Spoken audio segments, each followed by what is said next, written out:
And we are recording. Okay. Cool. Well, Andy, I don't know if you know this, but our podcast was on a hiatus for like a year and a half because, and this is one thing that I realized we connected on too, without even knowing it. I'm the union president for my local here in Michigan, and we just went through our first contract negotiation, and it was a motherfucker. And Oh so yeah. really the podcast and kind of everything that I do elsewhere kind of took a back seat to it. But not only is this the first one in over a year that we've done, it's also our first video podcast. So thank you so much for doing Wow. that. Well, I So wish I could be prettier. so I wanted to just give this opportunity. I'm going to do an intro earlier, but I guess do a quick introduction about yourself. Okay. My name's Andy Glaze, and I live in California. I am a 45-year-old fire captain for Laverne Fire. I'm also the union president for Local 3624. Um, and I'm a avid runner.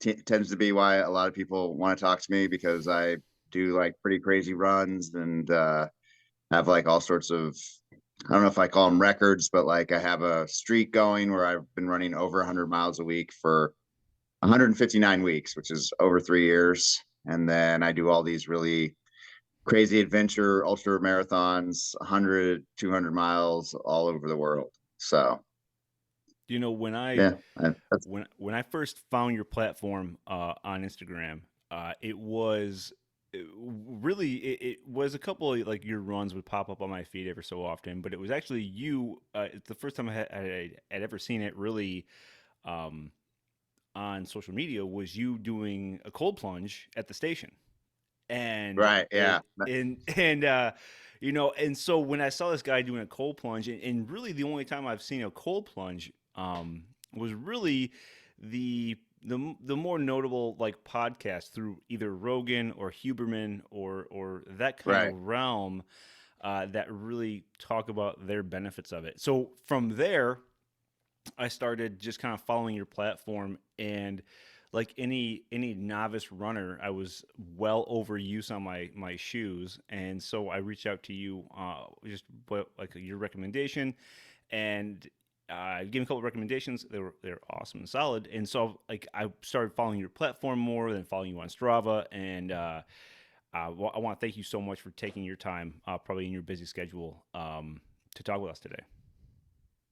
Yeah, I one of my favorite things to do is talk about running, Yeah. and so it always works out. Like big podcast, small podcast.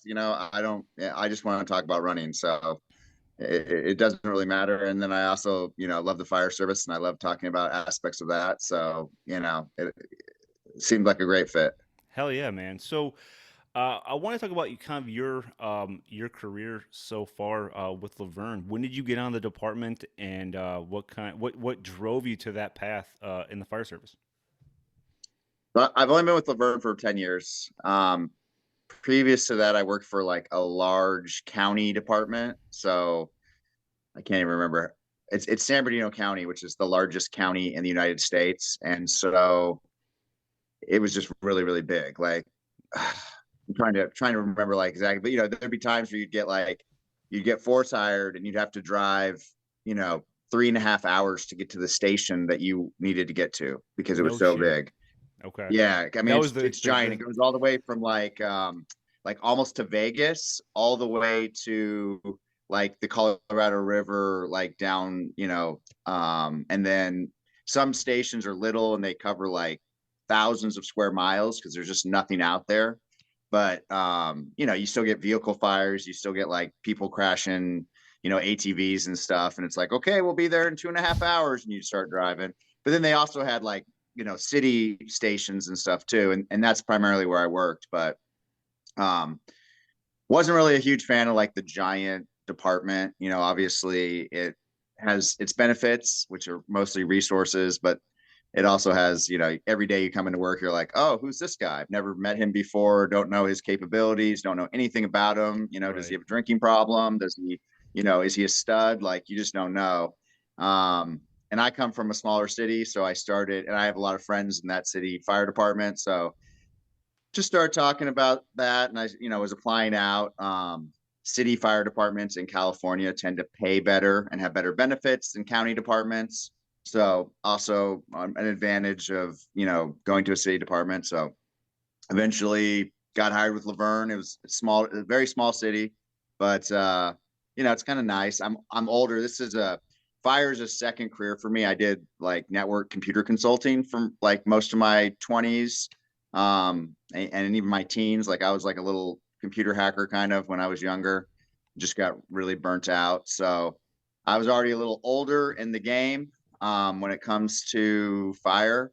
And so, it's not so bad to be in my 40s now and like at a department that's not running 30 calls a day, which my previous department was. I mean, So, not I mean, only that, I obviously, mean, you're bringing in a skill set in tech that, for all intents and purposes, is not really a well crafted field in our line of work.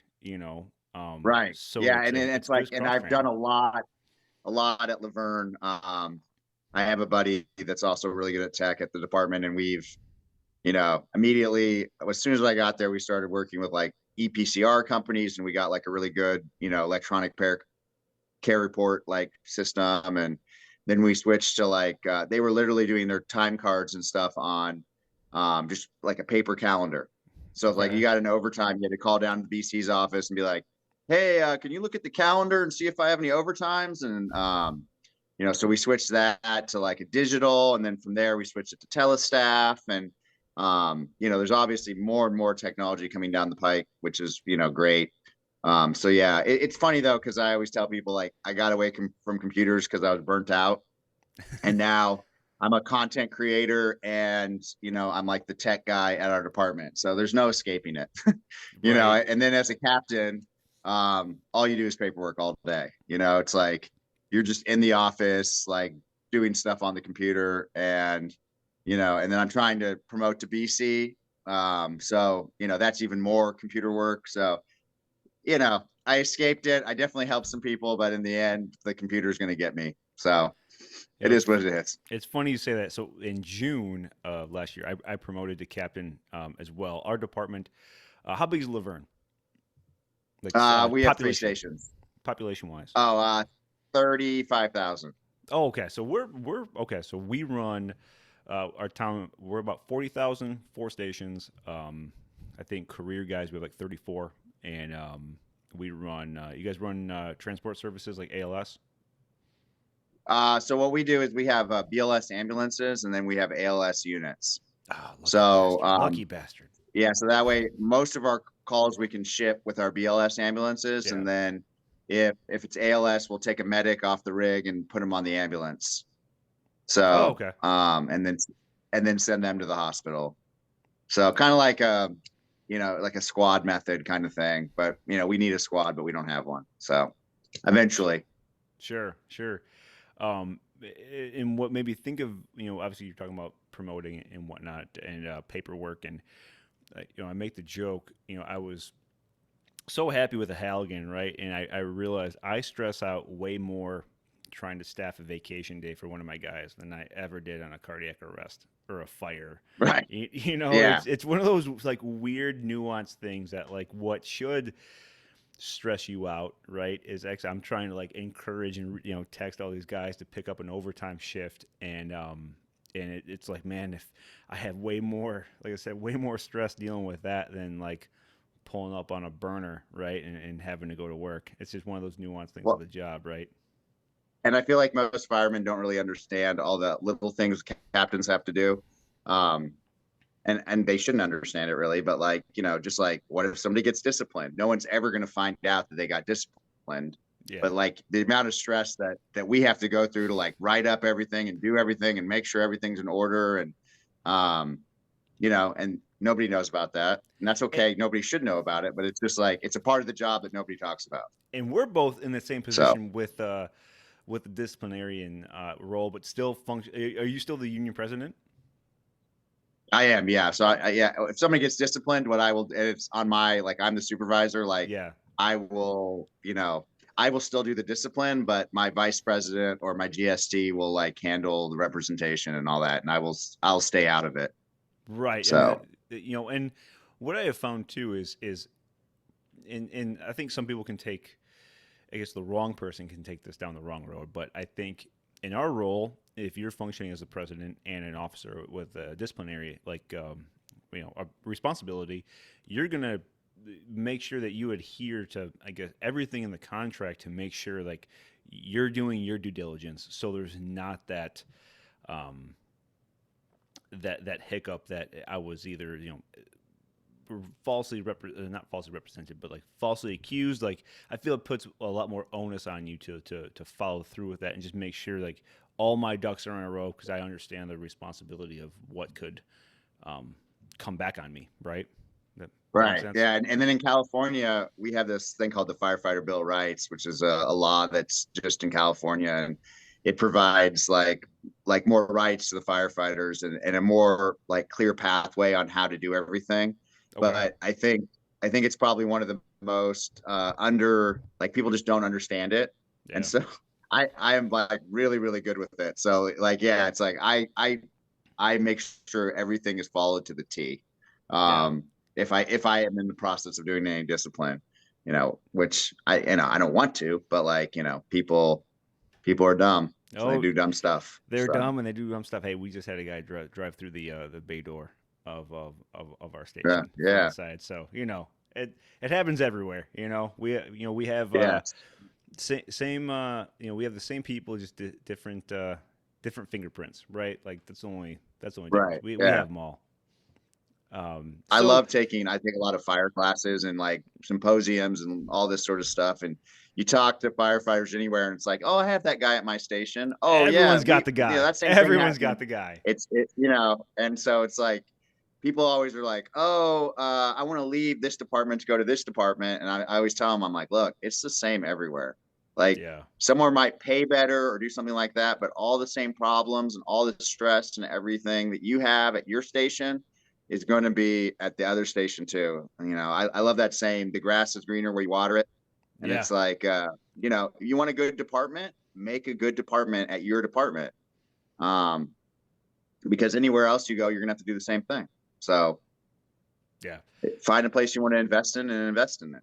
Hell yeah. I couldn't have said it better myself, man, because I've had that moment. You work for an officer or a chief and you just are like, I don't want to say, but like beaten down, right? And coming to work sucks, and you really start to contemplate this, um, should I leave sort of thing, and starting from the bottom and kind of working your way back up as a probie, like that was the least, part that I was trying to work through of importance, right? Like I have no problem cleaning a toilet, right? I have no problem getting my balls busted, Right. but it was that culture that you don't know what you're going into. And Tom Hanks has this video going around, and he says, "This too shall pass." Like, does it suck?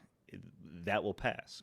But is it great? Do you think you have it all figured out? That too will pass. And like you said, you water it, you water the grass that you're in, and you work to create a better culture. And as long as that's your mindset, you're probably gonna probably end up building a better organization and a more enjoyable one than one that you have to assimilate into, that you might not even assimilate into.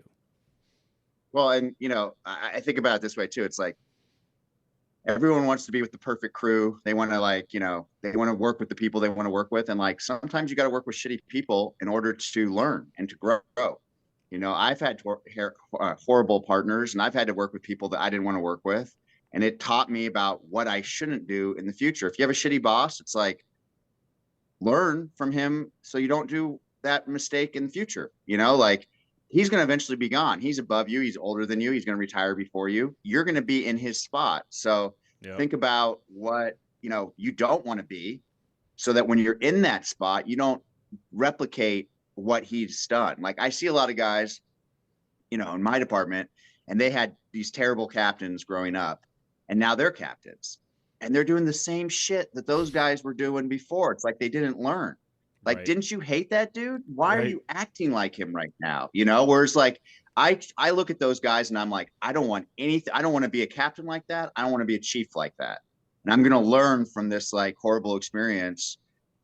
And life's not always awesome. It's not always great. You know, you find the little diamonds if you're on the shitty shift, but like you said, it'll pass, and you're going to learn a lot from it. So, you know, soak it in, you know, soak in that stuff, and just try to find the positives. So, yeah, I don't know. I'm struggling right now because we're having an engineer test, and like, you know, there's a shitty captain at our department, and whoever promotes to engineer is going to have to work with him. So all the firefighters are throwing like a hissy fit because they're like, you know, well, I don't want to work for that guy. And it's like, who cares? Like, you're going to work with him. You're going to sit down. You're going to say, these are my expectations. He's going to say, these are my expectations. And you guys are going to figure out how to work together. And that's what the fire service is all about. You're not always going to like everybody. You're not always going to be everybody's buddy, but you got to figure out how to work with people you don't like. Um, and, you know, it's frustrating to me because I've had so many years where I've worked with people I don't like, and I get along with them great, and we perform well together because we know we have to, you know, do the job and we have to fulfill the task. And you know, whether or not we like each other or we get along doesn't really matter when somebody's dying or when there's a fire. We got a job to do, so let's do the job. You know, when I was younger, I'm not that I'm old, but that's what I'm trying to say. But like when I first You got don't on look the old. well, I moisturize. Thank you. That's Okay, so perfect. so when I first got on the job, like I think I started off very humble and learning the craft, and then I hit that like 5 to 7 year mark where I knew my shit didn't stink. I knew that I knew better than every chief out there. I knew that because I was soaking up social media and looking at all the new fandangled approaches to either training or technology or trucks, or learning tactics that were tried and true that were developed in New York or LA or departments that have been around forever that are new to my area.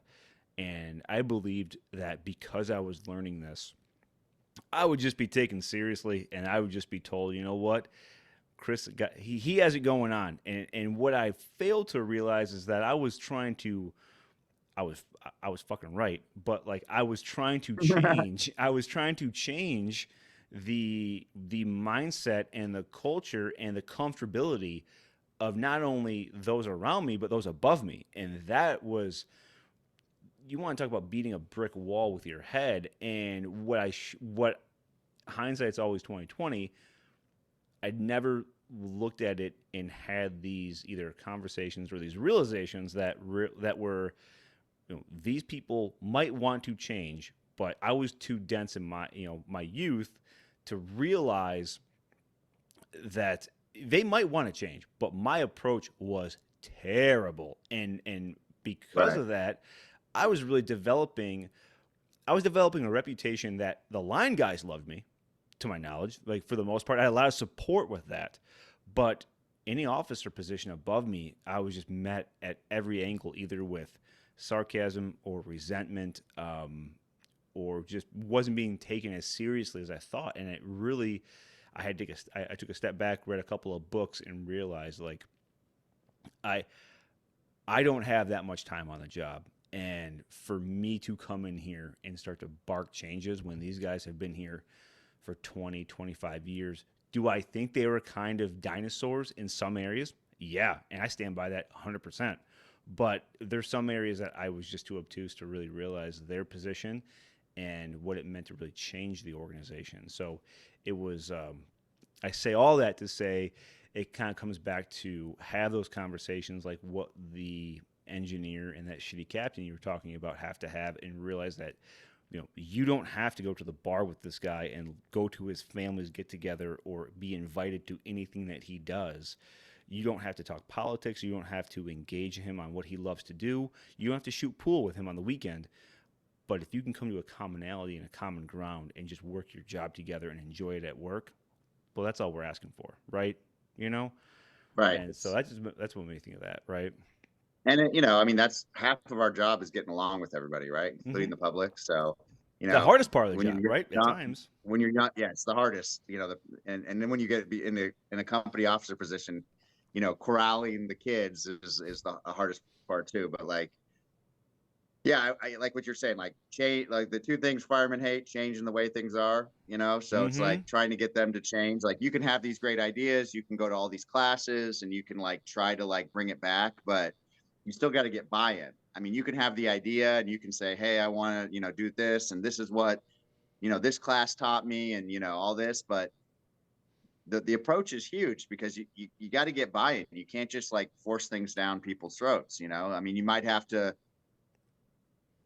slowly teach classes to these guys and see if they like, you know, like the Mm-hmm. ideas. And if they don't like the ideas, then maybe you need to get on like some sort of training committee, and then, you know, volunteer on the training committee so that you can start coming up with more classes to teach them more stuff. And it's a slow process. Like, you know, even when I introduced all that new technology that I was talking about before, man, that was really hard because it was a big change, you know, and we had to do it really, really slow, and we had all sorts of hiccups because, like, you know, the first EPCR program we had was terrible. So you know, that was then that everyone's like, see, I told you it was terrible. It's like, okay, well, you know, so then we did a bunch more research, we got another one, that one was good, you know, and then you had to teach them a whole new program. So That's like the um tough, like what you went through. That is one of the hardest things I've found in the fire service is you got like one shot, and if it fails, man, yeah, winning that opinion over a second time, holy shit! Like if you fail the first time, and more than likely you're gonna, you better have a backup plan or have a crew behind you that can at least like help puff you up a little bit because man, we've right, had a right, couple of basic pieces of equipment that like either performed maybe not to par or you puffed it up, you talked it up like this will change the whole world, right? And then you bring right, it in and it's a dud or it broke or it was way too expensive or it didn't fit in the truck.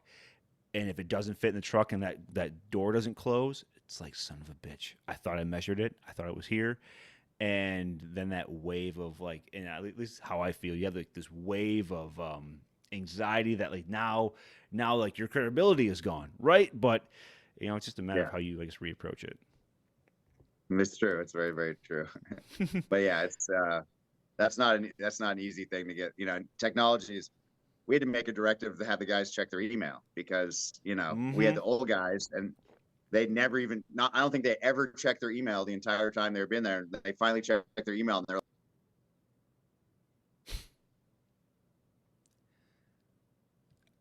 Andy, you muted yourself. There so you go. yeah, He's back. 6,000 email. Yeah. Yeah. And so yeah, it's technology is hard, and some of those issues that you're dealing with you know, ancient people that don't want to learn new stuff too, you know, some of that stuff just gets worked out as they retire. You know, I like to think of it as like, you know, every department has some dead wood, and you know, hopefully that dead wood retires eventually, and then you can keep moving forward. But you, Yeah. the key is to make sure that the younger generation stays motivated and into it, and that the dead wood doesn't spread their toxic like mentality to the young guys, so that when the dead wood leaves, you know, everybody can keep moving forward. It's terrible when you're like, you have somebody leave and you're like, yes, that person's gone, and then you're like, oh shit, now this guy is that person. Right. It You just know, and it's replaces like, it. yeah, Yeah. and another, you know, Yep. another piece of dead wood like floats to the fucking surface. So Yep. you know, but Good I think all times. departments, we, you know, we deal with this. So What I've heard a couple podcasts prior to this, and just in your profiles, you got family man, right? How many you got wife? How many yes, kids? married and three kids. Yeah, 12, 11, and 8. 12. Okay. So yeah, yeah, That's young kids. It's fun and it's horrible at the same time. so man. So when I was talking with my wife when you were coming on, um, she was just asking like who you were, and I was like, man, this guy's he's been running 100 miles every week for a long time, and he's a union president and has 3 kids and married, and my wife's like, I think his wife is like the most patient person on the planet because because just in my my short time as a union president, and we have a 3-year-old. So kudos to you, my friend, with having your bride's probably got to Kudos be to her. pretty incredible. Yeah, right. Kudos to her. She's probably got to be Well, pretty I'll incredible. tell you a small secret is, so I've been union president for, let's see, I think this is my 7th or 8th year, and before that, I was the secretary for a couple of years. So pretty much my entire time at Laverne, I've been on the e-board. Um, the key is that all during my runs is when I make all my business calls. So everyone knows, unless it's an absolute emergency, like, yeah, some sort of emergency that they Yep. need me. Nobody calls me unless it's early in the morning when I'm running or Okay. late at night when I'm running. Those are the only times I will talk to you, and everybody knows it. Um, they'll text me and say, add me to the list. And while I'm running, I have a list of people I have to call, and I just work my way through the list. If you miss my call, you got to wait. You're put down at the bottom of the list, and I keep rotating through. So it's funny, but it's true. And then that way, when I'm home, I can be with the family, do the family stuff, and when I'm running, I'm multitasking, and I'll get all that union work, firework, and I even do sometimes I can even do some social media and stuff while I'm running. So I'm doing multiple things at the same time. Because we all only have 24 hours, and Yeah. I try to get as much done as possible. So I got to multitask. So when we were setting this podcast up, were we setting it up when you were running? Probably. All Yeah. I right. mean, and so it's All like, right. That makes a and lot of it's sense because I thought, I'll tell you why. Because when I reach out to you, right, and I'm trying to craft like something that's not too long, not too short, but also be very appreciative of the offer if you accept it, right? And I got like a 1 word text back from you, and I was like, "Fuck, is he like not even in like he's not even into this? Like, am I just gonna waste this damn guy's time? Fuck, okay." And then I'm like, "All right, cool, man, I really appreciate it." And then send, and then yeah, cool. See ya. And I'm like, fuck, he's not even gonna be fun. He's not even gonna want to do this, man. I'm just in my own head. And then so the reason I bring it all up is because I heard you on another podcast say something similar. Like, yeah, I do all my communication, social media, union work, on a run. And I was like, right. maybe he was talking to me on a run. Okay, let's Yeah. calm down a little bit. Honestly, I probably was. And then it's also, I try really hard to, I run all my social media, just me, I don't have any help or anything. Yeah, And I, I try to like respond to every single person that writes me, unless it's some dumb message, and then I'll ignore it. But yeah, I get hundreds and hundreds of messages a day. And I have like 75,000 followers on Instagram and like 230,000 on TikTok. And um, a lot of people, like want to talk to me, and I think it's awesome because I'm motivating a lot of people, and I'm, a lot of people want to tell me about their races and all this stuff, and I'm like, really, I I love it. I'm interested in it, but I don't always have time to write like a big long hell response. yeah, And then oh yeah, oh like you yeah, said, oh like yeah, if I'm running, it's hard for me sometimes, and yeah, some people will see this. I've started using the like the voice record while I'm yeah, running. So if I need to leave like a longer message, I'll just be like, voice record. You hear my footsteps, doom, doom, doom, yeah, doom, doom, and I'll just like leave a voice recorded message because it's so much easier than saying they're trying to type as I'm running. yeah, Um, but absolutely. I try to stay engaged with my audience. I feel like there's a little bit of a responsibility because, um, I'm trying to spread positivity into the world. I'm trying to motivate. Um, and I want people to know that I'm like, I'm like a real person.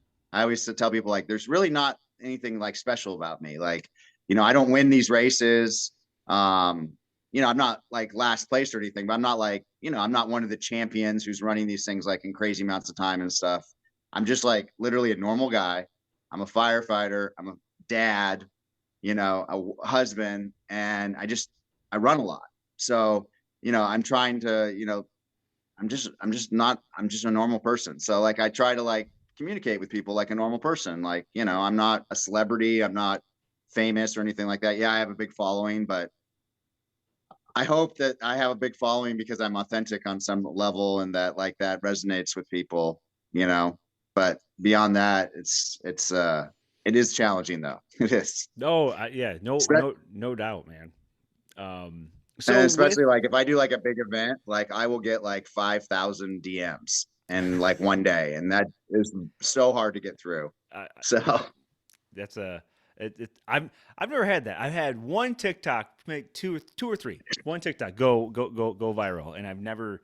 I couldn't take myself to go through all the comments on it. So kudos to you for connecting with everybody. well, that's a whole other level. I try, but you know, when you have 11,000 comments on a video, you can't. Right? Yeah, there's no way, There's man. just no way. Yeah, So I wanna talk about a couple like obviously I want to talk about running. But what and I don't want to hit on the kind of the typical why do you like running, but um, what this talk about your health pre-running. Talk about what shifted mentally with you to take something up. Um, running, it was obviously the outlet, but what was your health yeah. like prior to that? I mean, so I started running when I was like mid 20s. I think I was like around 24, and at the time, you know, I was just like a computer guy, super unhealthy, like probably a little bit overweight. Um, you know, I smoked cigarettes and was like quite a bit like just an unhealthy lifestyle, alcohol, the whole thing, like you know, just yeah, inactive mixed with a bad diet and smoking. And I started having like sort of like heartburn You were a issues, and they found fireman that I before you knew it. You were a fireman before you yeah, knew exactly. I was the fireman I'm trying to change now. it. Right. But you know, and I try to tell people this. Like everyone thinks like, oh, you can run all these miles, like you know must have been healthy your whole life. It's like I used to smoke 2 packs a day for years.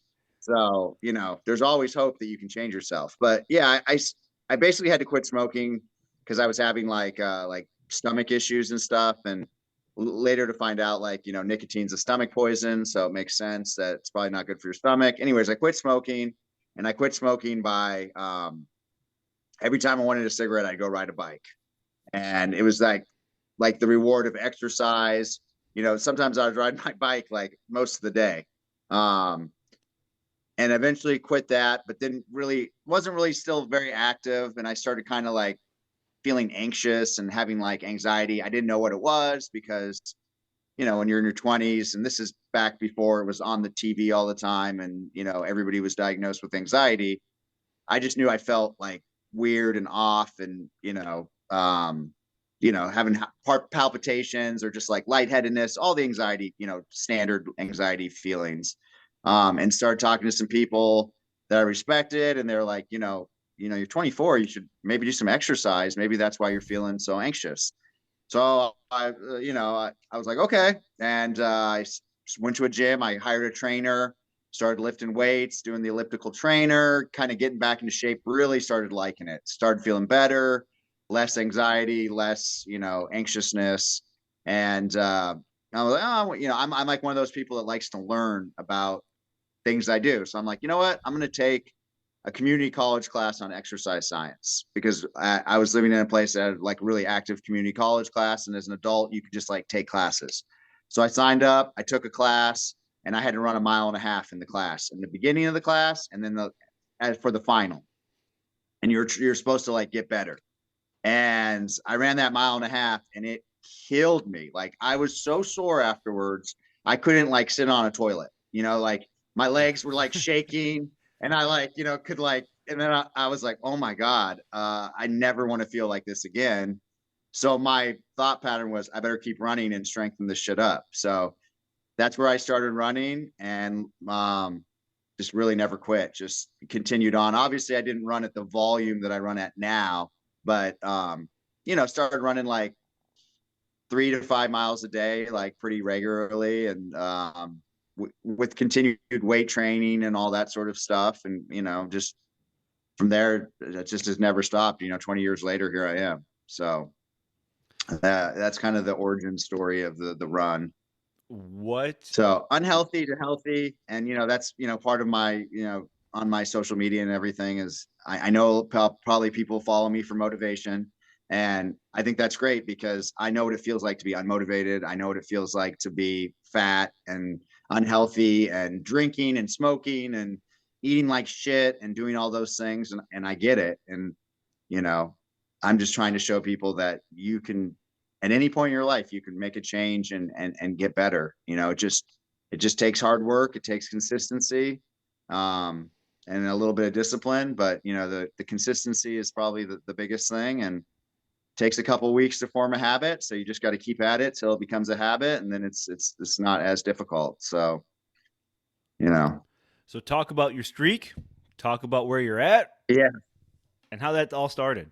So so my streak is so I've run over 100 miles a week. So that means like if you take a week, 7 days, and break it up, whatever it is, I think 15 miles a day will get you to 100 miles. But I tend to run, I don't know, more than that every week, like 140 to maybe 180 miles a week. Damn. And I've done that every week for 159 weeks. And Damn. Damn. I think in 3 years, I ran 20, like over 23,500 miles in 3 years. So it averages something to like 22 miles a day, which, you know, obviously some days I run less and some days I run more. But yeah, quite a bit of miles. So, and then you mix in with that a bunch of races because I like to do these 100-mile races and stuff. And it's, you know, it started, so I've run a lot of 100-mile weeks, and in 2000, I think in 2018, I did like 29 in a row, 29 weeks. But this time it started because of COVID, because like when the country closed down, you know, all my races got canceled. And so I was like, well, I can either sit and cry about it, or I can figure out some other like way to like, you know, push myself mentally and physically. And that's sort of what I came up with, was just actually when COVID started, I was like so crazy that I was doing 200-mile weeks to really challenge myself. And I did 18 200-mile weeks in a row, which is Damn. 30, I think 31 miles or 30 something miles a day. That was crazy. um, Yeah, that was 18 yeah weeks of that that that that was was crazy. yeah, that makes a 100-mile week seem like really easy, Mm-hmm. because a 200-mile week. And I did I did 2,000-mile months in a row. And then I did a not like it was like January or December, January, and then February I did like 960 because I couldn't quite get to 1,000 in February because there's only 28 days. So yeah, and it just because, you know, COVID closed everything and all my races got canceled, and I was like, and then it just continued. And I always figured, you know, I'd get hurt or sick. You know, I mean, I had a wall fall on me at work during a fire, and I messed my ankle up and somehow kept running. And I fell once and like broke like 3 ribs and like kept running. I'm sure anyone's had a broken rib, you know, you can't really take a deep breath. So I figured out how to run by not taking deep breaths, which was challenging. So, a couple of weeks of pain, and you know, I've torn all sorts of muscles, done all sorts of things, and you know, I don't know if I ever got COVID, but I definitely got sick for a couple of weeks at one point and I had no energy. So it's definitely possible that I had COVID, and I just kept running. So I always tell people like, don't do what I do. You know, kind of like your dad sitting there chewing tobacco and telling you don't smoke cigarettes. You know, I'm almost like a circus monkey. It's like I'm fun to look at, but you don't want to become the monkey. So I figured out something that works for me and my body, but like I think most people, if they tried to do what I do, would get like pretty significant overuse injuries and have problems. So I'm not on my side. I don't ever tell people, hey, this is a good idea. It's more or less like, you know, hey, this is what I'm Yeah. doing, you know. So Do you yeah, put miles in like at work, either at on the treadmill yeah. or the station or running around the station, or what you're I when you're on I don't shift do like treadmill miles. okay. Yeah. So what I do is like my station is in downtown. So it's a gridded out street pattern that's like flat. And I I wake up at like 2:30, 3:30 in the morning when everybody's sleeping. And I just do like fire station loops just around the fire station, Yep. holding a radio. And that way, if I get a call, I just sprint back to the station. And I normally beat the guys back to the station. You know, they're waking up, they're getting their clothes on, they got to walk downstairs. I can normally beat them down to the rig just because I'm running, I'm already awake, I'm already like active and everything. We're allowed to work out for like an hour in the morning, and then after 5 p.m. it tends to be our time, Yeah. unless there's some sort of something going on, the 9 to 5 job. So I will normally, I'll run for the extra hour in the morning, and then I also run in the evening when everybody's blue chairs or watching TV or whatever. Like I don't ever watch TV or do any of that stuff. So I'm not the social captain that like hangs out with you in the blue chairs and like talks. Like everybody Right. knows I'm the captain that's like, hey, let's go ice bath. Let's like run. I make all my crews. Everybody works out twice a day. Physical fitness is a huge thing. We train during the day and we work out in the morning and night. So if you're going to be on my crew, plan on being physically fit, or getting guilt tripped about not being physically fit. Yeah. So You my ever? engineer is he's 56, and he runs 5 miles a day with me, and he's like, he didn't used to run, he didn't used to do any of that stuff, and he's like super fit now, looks like he's in his 40s. And I take pride in having a crew that's like really physically fit. It's So it's fun, man. Like when you have a crew that a shift or yeah a crew that really just enjoys it. It doesn't even have to be working out for vanity, but when you just enjoy the actual process and work, it truly is um, really enjoyable, and there's a part of motivation that really can help spread in that regard, which is really cool. You know, you ever heard of the fight for air climb with the American Lung Association?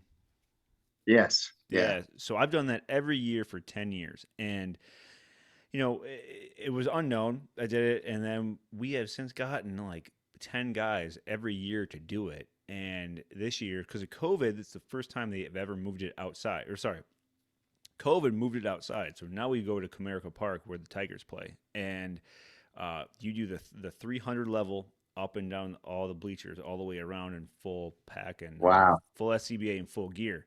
And what I liked about it so much was in a building, at least, we would do the I don't know if you're familiar with the Detroit skyline, but the tallest building is the Renson, where GM is headquartered, and it was like 72 flights or stories. And so, what was cool, it was the only thing that made me um, feel the closest that any guy on 9/11 went through, right? Like Mhm. there's nothing that I could experience that would really put me in a mindset or a physical exhaustion unlike this was the closest thing I think I could find. And that's one of the COVID was terrible, but like when it got pushed outside, it actually it changed it up much more because now you have a descent, which we didn't have before. So now you have this Right. descent on. Think of a huge baseball stadium, the 300 level, with your pack and your gear, like descending stairs. That's a whole different muscle engagement. And what I wanted Yes, what it I is. wanted what I wanted to ask you is how has running, because I see you do a lot of trail running. How has that cross training, either through road miles and trail miles, translated into stability or impact as a fireman, being able to shoulder all the gear in kind of that cross training world. Yeah, well, I mean, I've always had really strong legs, and so now I would just say I have like stronger legs. Um, we do a lot of stairs at my station too. We have a 5-story dormitory across the street, and so we like to do stairs. I'll run them, and then we'll also do like full bottle workouts where we go up and down as many times as we can with like a bottle on.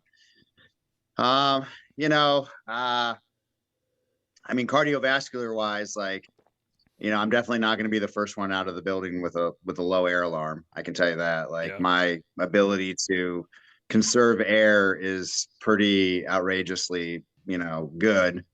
Um, which is probably like, that. And then in between events or anything like that, like my heart rate will like go way down. So if like I take like a minute to rest, like I can go from like red line back to green like in less than a minute, which is obviously very very good. And then everybody loves to put out the fire, but I think we all know that. Yeah. But then you have 2 3 hours of overhaul, right, Overhaul. depending on Yeah. the situation, and that's where everybody kind of falls out. So obviously the endurance of overhaul, I don't get tired or anything like that for that either.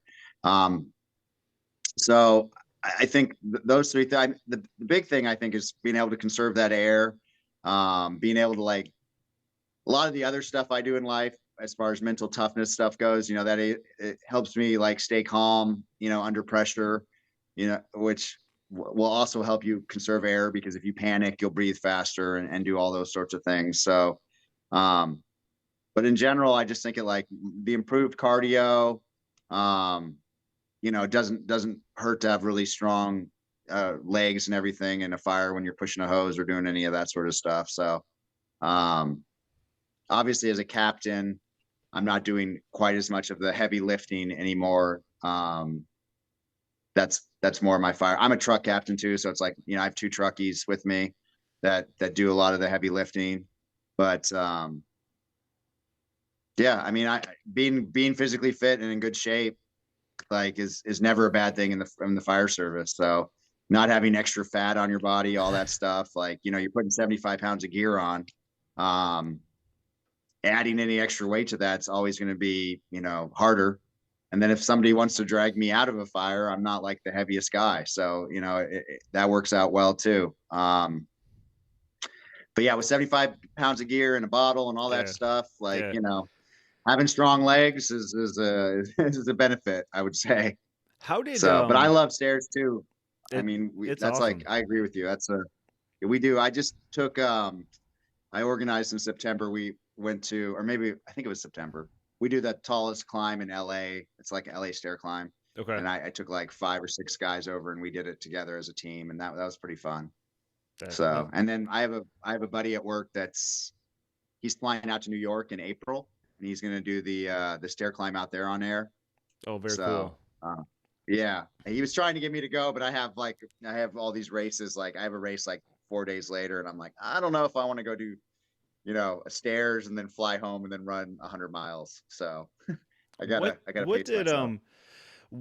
what did having kids do motivation wise to impact your training or your continuation in running? One of the or just I'll pivot that I guess twofold with the stuff that we see on the job, but also your kids too, and however that impacts your response. But one of the things that really hit me when had gotten on the job for a while was seeing and this is no, I'm not trying to shit talk, but you see somebody with CHF that's obese, all started all started from high blood pressure. That scared the shit out of me. And one day, I know that I know that one day when I like step, Bill Burr has this joke.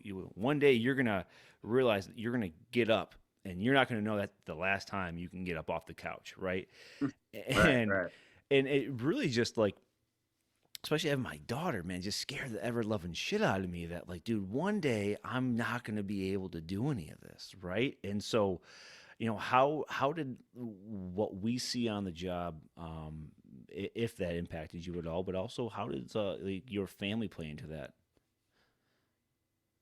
Well, I mean, obviously, when my kids were younger, I wasn't able to like work out as much. So on some level, that impacted that. But now that they're at this age where they're really impressionable and they love to emulate, it's really cool because I feel like I inspire them too, and they're really into being active. My wife is like she's more into like I don't know if I want to call it CrossFit, but like hit type style workouts with like weightlifting. She'll run with me, like she does like half marathons and stuff, but she's more into like the weightlifting world.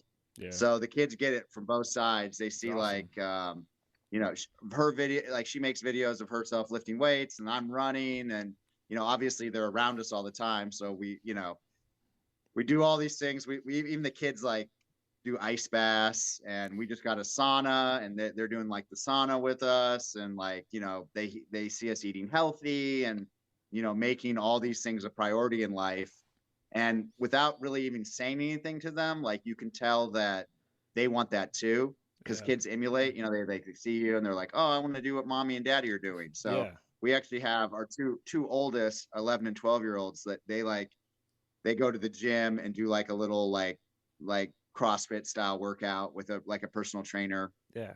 a couple times a week.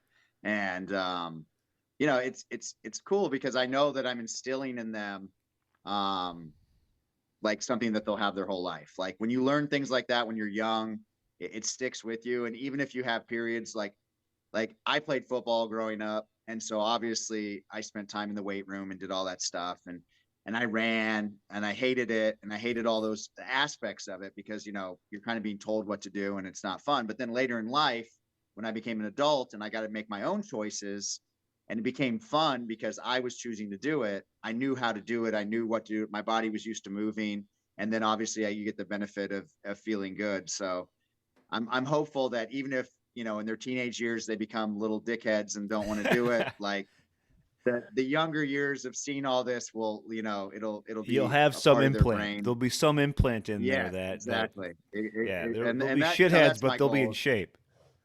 Right. I just want them to understand the benefit, and like it's funny because they'll do ice baths and they get out and they feel all good, and like I'm like, yeah, it's an amazing feeling, like so they definitely see it, but kids inherently, Yeah, there's technology and all this stuff that you have to compete with, but they're still kids. They still love being active, so that's it's awesome. That's it's awesome. been a good thing, and yeah, it's definitely inspiring to see, and I'm it's kind of exciting to think about with kids because you're like, well, I wonder what they're going to do in high school, and then I wonder what they're going to do as adults, and you know um hopefully something awesome. That's awesome, man. So when is your next race?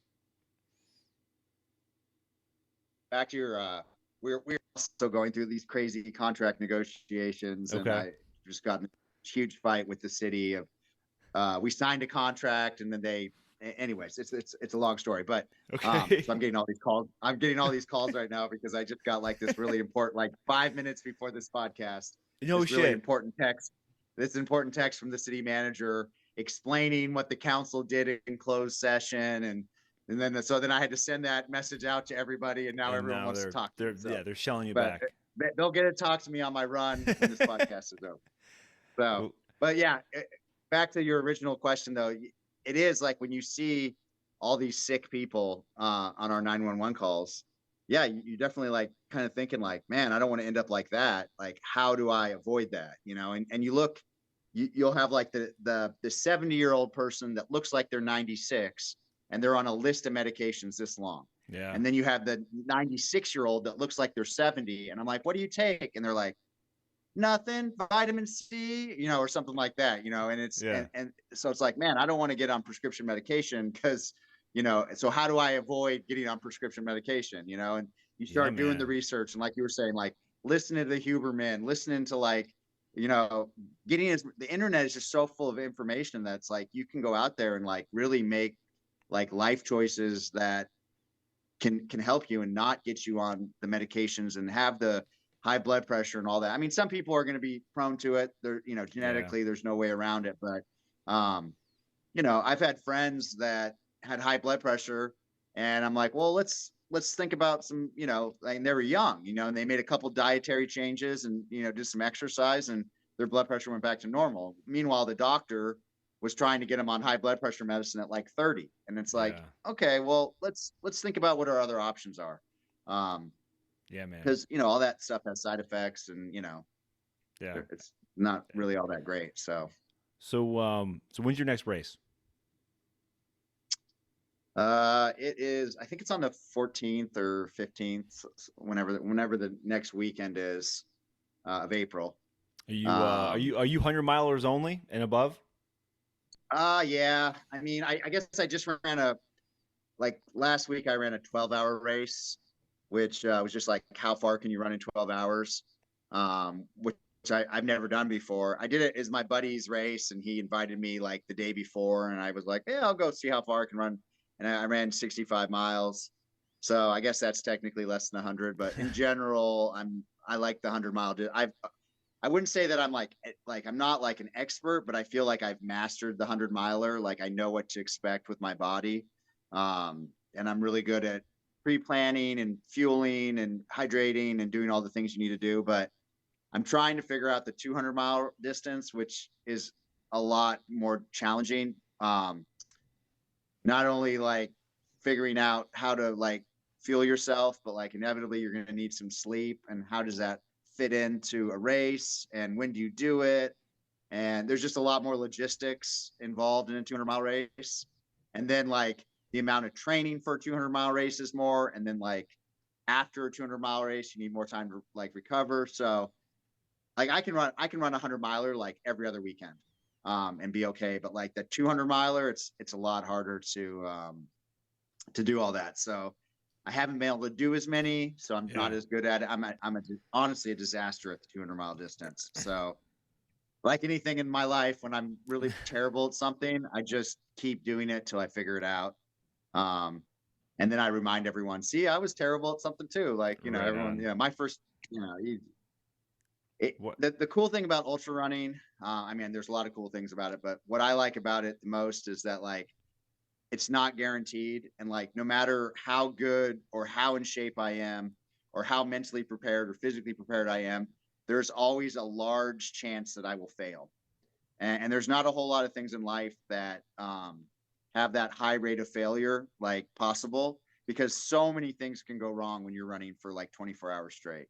And so I always get really, really nervous, and just, I mean, like overwhelmingly so. And I just love that feeling. I love going into something knowing that it's not guaranteed and that I'm really going to have to work for it.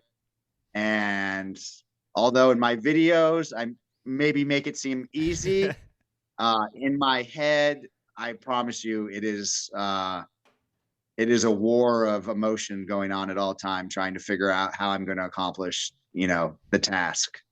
So, When you first started, what when you first started doing 100 milers, what distance or time frame was the most challenging for you mentally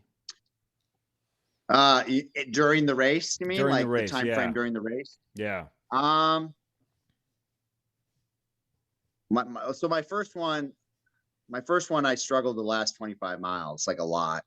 I fell apart like pretty good the last 25 miles. Um, Now, I mean, it tends to be, I mean, they're all a little different, but it's more or less like I get like between 40 and 50 miles, I struggle a little bit.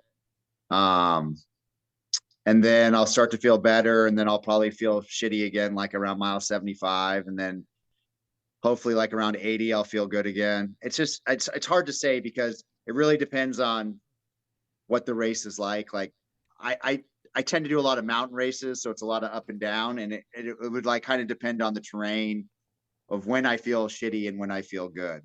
Yeah. Because if at mile 40 I'm running downhill, I'm Yeah. probably feeling pretty good. Right But if at on. mile 40 I'm like climbing a mountain, maybe not.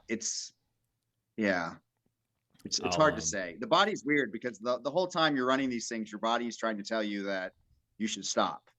And it'll like tell you, oh, this hurts, or this and yeah. you start like rationalizing in your head, well, maybe I should stop. Maybe today's not my day, and you start going through all these stupid like mental things, and then you're like, shut the fuck up, like you're not gonna quit. So let's just fucking get through this little segment until we start feeling good again. My Um, my which first I like that ultra. aspect too. I say ultra, but it was only a 50K. And this was Well, don't say that. 50K is awesome. so last year, and this is what kind of I'm I'm kind of a piece of shit. And so I was going into this poorly trained, poorly prepared, but I had gear. I had cool Solomon stuff, right? And so Yeah. and I felt good. I felt like I had been running a ton, and I had done an Ironman. Like I felt really good, and well, 70.3, not a full.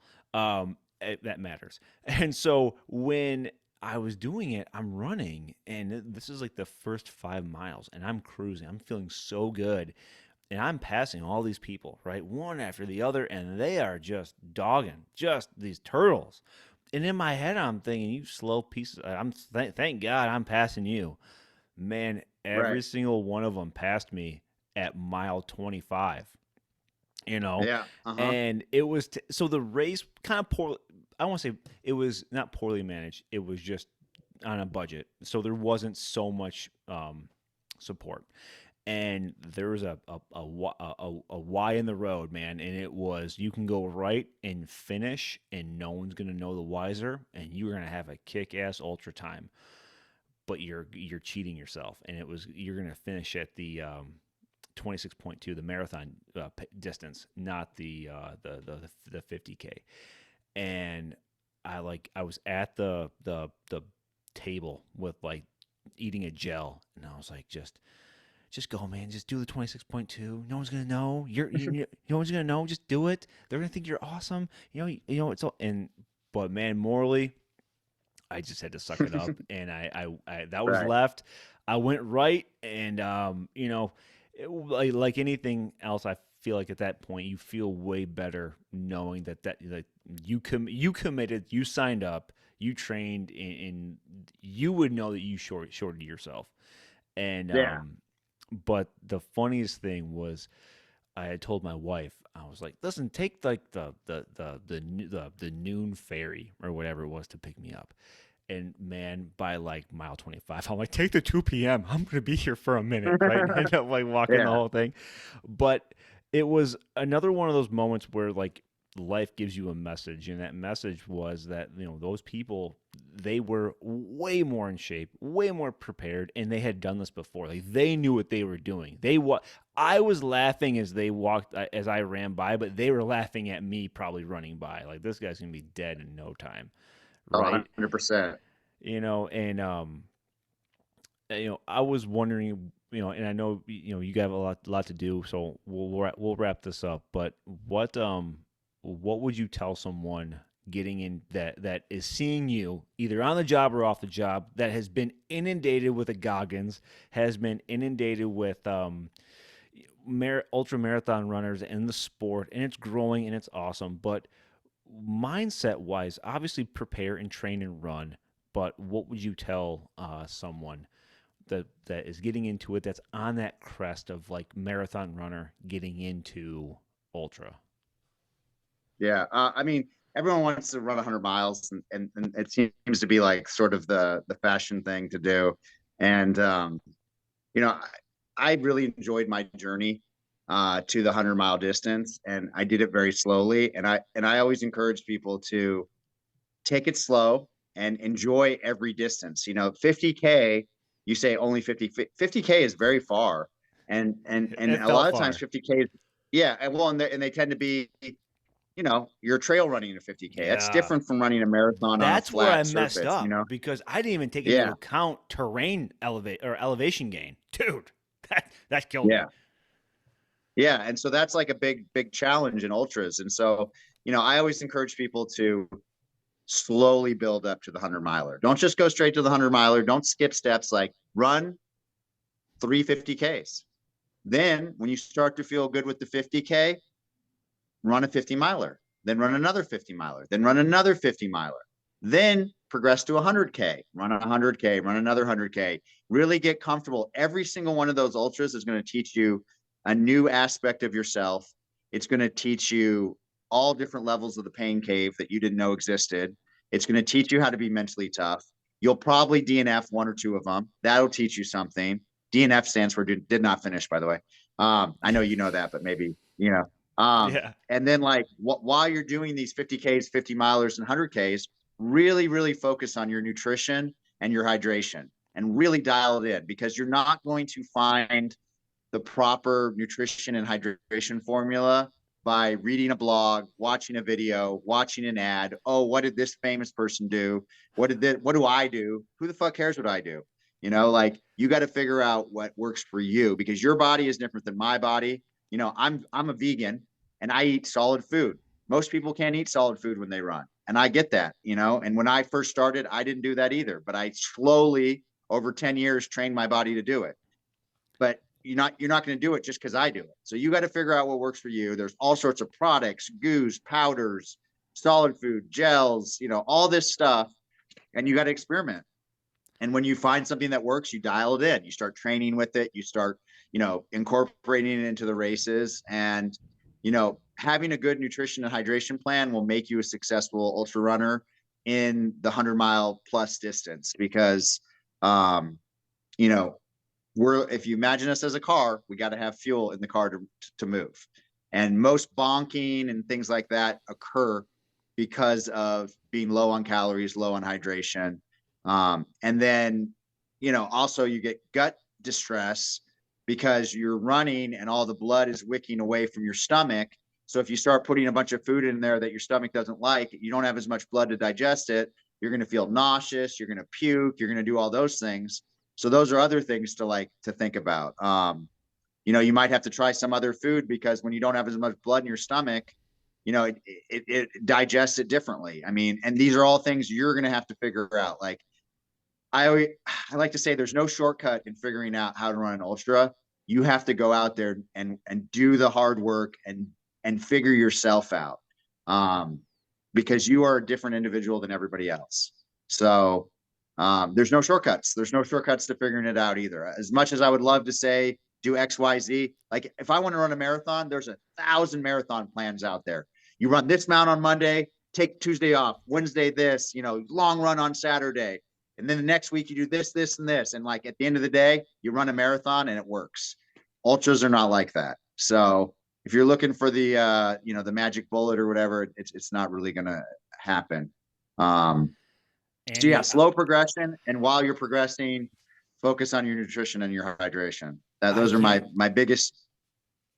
I can't tell you how much I dislike having to look up nutrition and hydration, but it you are that is the the most consistent answer every single time, and it's the least sexiest thing, right? Like, I'm going to Yeah, ask you next about all the sexy shit because I just want to know about it too. But that's where I was like so effed when I first started into this, because I had to make sure that if I had a Garmin, right, I would be yeah, it, right? If I had the Solomon, I remember like an idiot stressing out because if I had a Solomon 12 versus the 8, can I really perform my run? Do I, okay, like just stupid. But meanwhile, spending all that time looking at that and not nutrition, which killed me in the very end and was yeah. like my downfall too. So I can't stress everything that you said from a guy that felt like absolute dog shit at the end of his 50K. Like, I can't stress and that important thing that you just said as well, Well, and with the other respect thing to I tell that. people is, when you are eating during an ultra, especially 100-mile or like long distance, think about it like you're feeding yourself for 2 hours in the future. So, maybe you don't feel like shit right this second. Maybe you don't feel super hungry right now, but you are feeding yourself in the future. So in 2 hours, if you haven't fed yourself in the future and then you eat then when you're starting to feel hungry, now you're feeding yourself for 2 hours in the future now. But like in the present moment, now you feel like shit because 2 hours ago you didn't eat. And so Yeah. you have to like think about your future self, um, and where your body's going to be energy wise if you don't give it Mm-hmm. that fuel, and it's hard to do, because at times you do have to eat things that you don't really feel like eating. um but if you don't, you're going to be screwed in a couple hours, and you're going to hit that bonk, and you're going to get the low energy, and all those sorts of things. So Yeah. Hydration and nutrition are huge. It is, man. And so, all right, we're gonna end. Well, last before we end, I want to know the gear. What's your watch, your shoes, your pack, your head torch, your socks? What do you run? Okay. I'm just gonna say I'm not sponsored, and this is just what I do, and like it just Yet works you're for not me. sponsored yet. Yeah, yeah. I'm not. I don't take any sponsorships. Although everyone in the sun sends me an email trying to sponsor me.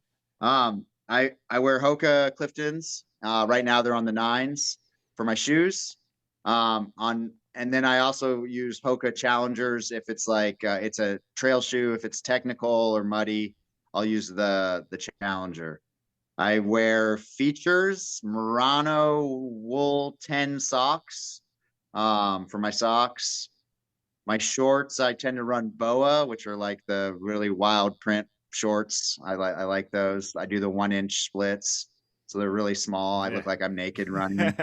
Um, let's see. I rock two different packs right now. I do like a Solomon ProSense 10, which is it tends to be like for like ultras where the aid stations aren't too far apart because it just doesn't hold as much. And then I have a Nathan Pinnacle 12 for like longer mountain ultras. It has like a slot for poles, which I like and holds more gear. I have the Garmin Phoenix 7X for my watch. Um, I use Aftershocks bone conducting headphones, which are like my favorite tech. I love those. Let's see, I use a Petzl Eichel Core headlamp. I wear Oakleys with like the trail prism lenses. And my poles right now I'm using, I don't even know, is it Lecky or Leaky? Leki. I use their Sure. poles, whatever those are. And I think that's it. Cool. Shirts and shit, I just wear a race shirt, and hat is like whatever race hat currently Yeah. am, running in. So that's Cool. that's basically it. Cool. So probably And like $2,000 worth of gear. But running is so cheap. right, right, exactly, man. That's what I thought when I started doing triathlons, man. It's crazy. Well, Oh my triathlons, god, well, that man, really hits your they'll budget. Yeah. bankrupt you. They'll man bikes alone. Yes, Andy, man, I can't tell you how much I appreciate your time. I know you have a of lot of stuff course. to do. Enjoy talking to the city. That's always fun. And Yeah, I look forward to following you more. Hopefully, our paths cross again at a conference or something. I'm really happy for everything for that you're sure. doing, and wish you and your family all the best, man. Be safe out there. Yeah. Keep up the fight, Uh, union power. Union power. Amen. All right, man. Have a good one. Be good. All right. Thank Bye. you. Bye. I appreciate it, man. Thank you. Yeah, no problem, man. That was fun.